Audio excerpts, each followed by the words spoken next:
So I've been thinking a lot about what does it mean to be male and what does it mean to be female. And I think we have these notions of our identity that have been socially conditioned and in fact sort of culturally malformed.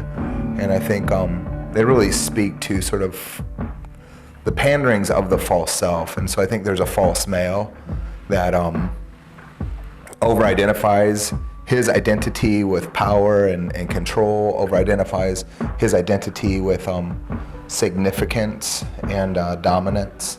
And I think there's a real gift in the invitation to weakness, to suffering, right? Father Richard Rohr talks about the role of rites of passage in many of the traditional cultures of the world, and how rites of passage are really sort of for adolescent men, and they typically involve blood. And see, when women see their blood, Richard Rohr says this, when women see their blood at menstruation or childbirth and menopause, they know they're alive. But when men see their blood, they're afraid they're dying.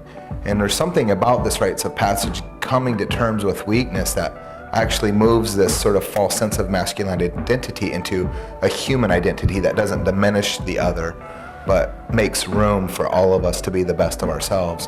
And I think we are seeing a real crisis of male participation, of male engagement in worshiping and serving communities. You know, it's like, where are the guys? Men are at home masturbating in front of their computers, or they're playing Xbox till 2 in the morning, and they're living with mom and dad till they're 27, and they are squandering amazing education, incredible access to opportunity. And this is going to be troubling. It already is troubling. We're a church of women led by men, and the kind of men that are leading us aren't the best versions of themselves.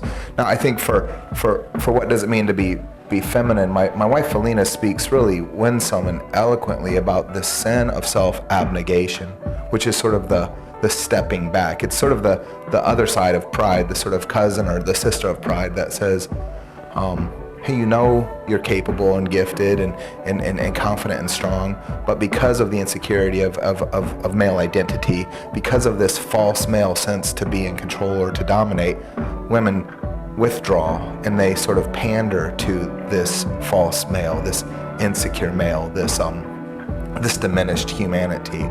And I think what we're seeing, and I think this is a great correction, is the emergence of women who will help bring correction back to what our human identity is, based in gender or sex or sexuality. And I think when we can do this well, we do this better, we'll find a better sense of who we are in relationships, in partnerships, and in worshiping and serving communities. But we have a little ways to go before we get there, and men gonna have to grow up a little bit. Well, how do we go about that in a culture that says stay strong, not stay weak? Yeah, see, that's the absurdity of the equation, is the illusion that strength is of value and weakness is something inferior. I think to celebrate weakness is human, and I think to celebrate weakness is divine. And I think when we find that hinge between what is divine and what is human, that hinge, I think, is what sort of I understand to be things that are spiritual.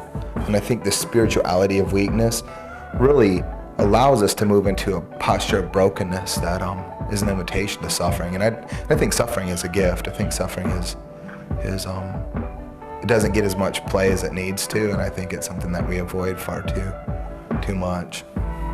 In regards to masculinity and the things you're talking about, what needs to become broken so that transformation can happen? What do you think, or what's one spot? Yeah, I mean, I think for this sort of false male or this malformed view of self that men are sort of living into and failing miserably at, I think there really is an invitation for the dismantling of a false center. And this false center has been very masculine. And this false center sort of defines everything else around it based on itself. And I think there's great violence done to all human identity in that.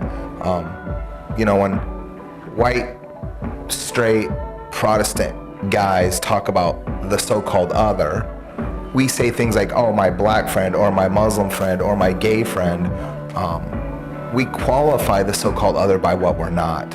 And I think that is an eruption of the need to dismantle the false center, which has been dominant in the wrong ways far too long. And so it's confessional. I think it's courageous to have the eyes to see it, to name it, and then to really submit it back to community. Do you have to grow your hair out? Do you have to grow your hair out Grow your hair out? to embrace it? Oh my gosh, I don't know. I have to cut my hair. What if you're bald? Oh boy. Oh, probably baldness is probably something really deeply spiritual about being bald. Make something up. Oh man, baldness. It's the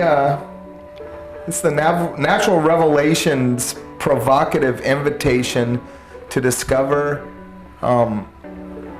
planets beyond our own, since they're sort of shaped that way anyhow. I saw that film. Oh boy. Sweet, solid.